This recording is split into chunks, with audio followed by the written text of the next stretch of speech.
Salut!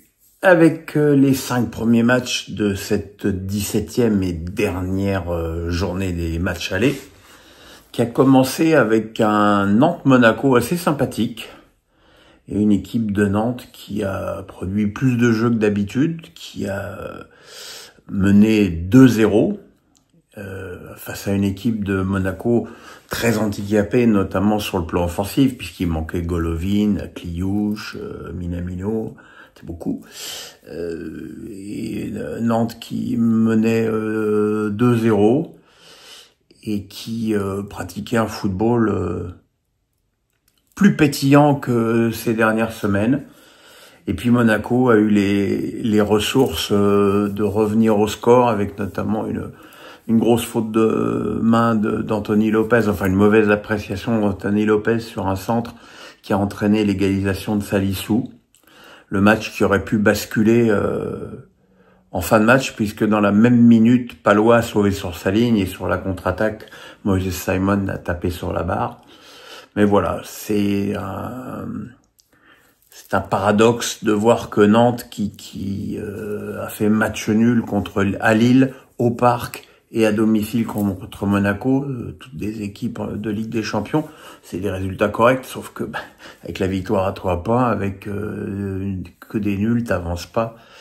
Et voilà, et évidemment pour Monaco, c'était une mauvaise entame. Monaco qui n'a gagné que 2 matchs sur les 9 derniers, et ça commence à être très problématique. Le soir, on a eu le droit à la seule vraie purge du début. Tiens, il y a une alarme qui sonne. On a eu le droit à la première purge de cette journée avec un Auxerre-Lille. Alors c'est vrai, Auxerre, ils sont solides à domicile, mais enfin bon, propose pas grand-chose quand même. Et puis Lille non plus a été loin de son meilleur niveau. Ça commence à être un petit peu préoccupant pour les Lillois qui avaient déjà raté leur match à domicile contre Nantes. Et là, en plus, Monsieur Penalty, Jonathan David, a raté son penalty, assez sévère d'ailleurs, qui a été longuement accordé par la VAR. De Persin, le remplaçant de Donovan Léon, a réussi à repousser ce penalty. Qu'est-ce qu'il y a eu cet après-midi? Cet après-midi, ça a commencé avec un Brest-Lyon, avec une équipe de Brest qui est assez illisible dans ce championnat. C'est-à-dire comment tu peux perdre 2-0 à Angers et mener 2-0 contre Lyon en première mi-temps. C'est étonnant, c'est vraiment très étonnant. En plus, les deux buts brestois sont magnifiques. Le premier par Mady Camara, qui a repris une frappe d'Ajorc merveilleusement repoussée par Perry, et le deuxième par Ajorc, lui aussi dans une action collective superbe avec Doumbia, puis Camara, but et passe décisive donc pour Camara. Et Lyon était totalement absent des débats, mais a réussi à revenir au score par un but de Vertou, qui a pourtant fait une première mi-temps assez effroyable, et qui a cru égaliser pour un but de Tolisso refusé pour un quart de poil de mollet de fourmi, comme le but de Baldé en deuxième période. Et j'en ai marre de ces buts refusés avec des joueurs qui sont hors jeu, avec le révélateur comme ça, et on voit qu'il y a un tout petit bout de truc qui dépasse, alors qu'on ne sait pas finalement, comme ça se joue au millième de seconde, on ne sait pas vraiment si le ballon est bien parti au bon moment. Enfin bref, c'est insupportable. En fait, ça prive des matchs de but, ce qui est quand même l'essence de ce sport, et j'ai hâte qu'un jour la FIFA expérimente la proposition d'Arsène Wenger, qui voudrait que ce soit l'intégralité du corps de l'attaquant qui soit en position d'hors-jeu. Alors évidemment, à la fin, les esprits chagrins m'expliqueront que ça se jouera aussi à 1 millimètre, mais au moins le millimètre, t'auras tout le corps du joueur qui sera vers l'avant. Donc ça fera qu'il y aura beaucoup plus de buts accordés, ce qui est quand même pas plus mal. La deuxième période a été assez équilibrée. Brest n'a jamais fermé le jeu et Lyon voilà déçoit, à l'image de Calais-Tassard, que j'avais appelé Charret-Tassard pour ses débuts avec l'OM à Nîmes, et qui a fait un match assez effroyable. Voilà, il y a des problèmes, tout ne va pas bien à Lyon, et il faudrait pas qu'ils se voient trop beaux et qu'on les voit aussi trop beaux. À 19h, Nice a gagné 4-2 à Reims. Une équipe de Nice qui finalement n'a jamais été décrochée en championnat, malgré une cascade absolument invraisemblable de blessures, et là qui commence à récupérer beaucoup de joueurs, et ça se sent. C'est une équipe qui commence à être vraiment plus performante, notamment sur le plan offensif, avec Evan Guessant, qui est la révélation de ce championnat sur le plan offensif, c'est lui qui a marqué le premier but sur la tête de corner, et puis Gaëtan Laborde, qui a été longtemps en difficulté au gym, mais qui a souvent joué, surtout l'année dernière, sur un côté, ce qui ne convient absolument pas à ses qualités, et là, repositionné dans l'axe. Il a évidemment marqué un penalty sur une Panenka magnifique, et puis un deuxième but vraiment de buteur. Voilà, et cette équipe de Nice, qui se retrouve maintenant 4e au classement, eh ben, il va falloir s'en méfier, parce que elle commence quand même à produire du jeu, parce que déjà elle avait gagné 3-2 le match précédent contre Rennes, et voilà, c'est une équipe qui marque des buts. À l'inverse, Reims, c'est une équipe qui encaisse des buts. 3 à Saint-Etienne, 4 à domicile contre Nice, ça fait 7 buts en 2 matchs.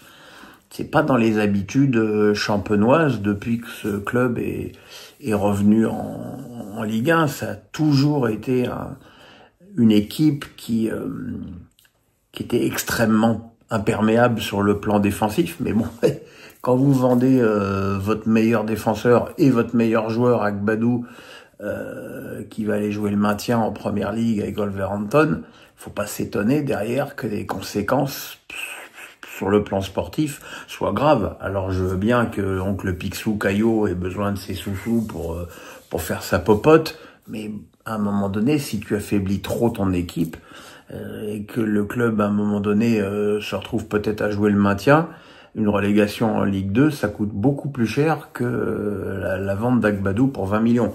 Déjà qu'il avait fait le coup la saison dernière, à la même époque, en vendant Mathieu Siwa à Rennes. Je pense qu'il y a un moment donné où il va quand même aussi falloir se pencher sur la gestion sportive de ce club qui finalement n'a aucune ambition sportive, et qui est juste là pour faire du business, et c'est un petit peu dommage, et c'est surtout que là ça se voit vraiment beaucoup sur le plan sportif. Et puis ce soir, on a eu un match assez étrange entre Rennes et Marseille, parce que déjà dans la première demi-heure, il s'est rien passé. Marseille monopolisait la balle contre une équipe de Rennes où je cherche toujours la patte Sampaoli depuis qu'il est arrivé. J'ai l'impression de voir une masse informe en rouge et noir, avec des joueurs qui n'ont aucune compatibilité les uns avec les autres. C'est de la bouillie de foot, ça ne veut rien dire. Et pourtant, contre le cours du jeu, les Bretons ont ouvert le score sur une action où Kalimuendo a obligé Roulier un super arrêt. Derrière, il y a une main qui me paraît, moi, aberrante de Murillo, qui provoque un penalty magnifiquement repoussé par Roulier sur Kalimuendo. Mais quelques minutes plus tard, Christopher Roux, qui a été de très très loin le meilleur, voire même le seul joueur rennais digne de ce nom ce soir, a offert à Kalimuendo l'ouverture du score pour les Bretons. Malheureusement, Kalimuendo s'est blessé, a été victime d'un choc involontaire avec Højbjerg et est sorti avec une petite commotion. Et sa sortie a privé Rennes de son point de fixation offensif. Et l'entrée de Fofana a été nulle et non avenue.